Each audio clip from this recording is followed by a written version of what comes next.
မင်္ဂလာပါရှင်ကျမတို့ရဲ့မိတ်ဆွေတွေထဲမှာအိမ်ဆိုင်လေးမှာအသုံးပြုဖို့အတွက် freezer ရှာနေတဲ့သူရှိလားဒါဆိုရင်ဒီဗီဒီယိုလေးမှာ freezer ကိုအရင်လေးစိုက်မကြည့်ပဲနဲ့စိုက်အနေတော်လေးကိုများများဆက်မယ် freezer လေးတစ်လုံးနဲ့မိတ်ဆက်ပေးပါမယ်အဲ့တော့ freezer လေးကတော့ glacier ပိုက်စိတ်လေးပါဒီဘက်မှာပြပေးပါမယ်ရှင်အခုဒီ freezer လေးကတော့ glacier ရဲ့178 model freezer လေးပါသူက size က3ပေနဲ့1လက်မှာအများက3ပေ1လက်မှာရှိရဲ့အမြင့်ကတော့ဒါ2ပေနဲ့6လက်မှာအနည်းကျတော့3ပေ6လက်မှာရှိတဲ့ size ပါအဲ့တော့အတွင်းဘက်မှာဆိုလို့ရှိရင်ခုလိုမျိုးပဲတကားချက်ပါတဲ့အတွက်ဒါဆိုင်ကမားရဲ့အတွက်တော်တော်လေးအဆင်ပြေတယ်အေးတွေလုံးဝထွက်သွားတော့ဘူးအသုံးပြုနိုင်တဲ့အသုံးပြုတဲ့အခါမှာပိုပြီးတော့အဆင်ပြေပဲပေါ့ဒါအပြင်ဒီမှာချင်းနှစ်ခုပါတယ်ဒါကြောင့်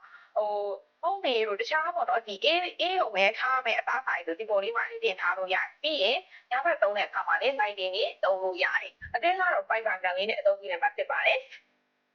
ပြီးတော့တို့ရဲ့ control panel နဲ့ခလုံးလေးပြပေးဦးမယ်အင်းလုံးထိန်တဲ့ခလုံးလေးဒါလေးကအင်းနေနဲ့လည်းသုံးလို့ရတယ်ဒီတက်တာပေါ့နော်ဒါမှမဟုတ်ရင်သေးတာအင်းနေနဲ့လည်းသုံးလို့ရတယ်အခုပြထားတဲ့အနေထားဆိုလို့ရှိရင်ဒါ free ဆိုတဲ့အဝိုင်းဘက်မှာသူကအအဲကိုထိကြီးလို့ပြောပေါ့နော်အသေးလေးအေးပဲသုံးတယ်ဒီတက်တာပဲသုံးလို့ညောင်းနေကိုပူးလေးဆိုတဲ့ဘက်မှာလည်းထားပြရမှာဖြစ်ပါတယ်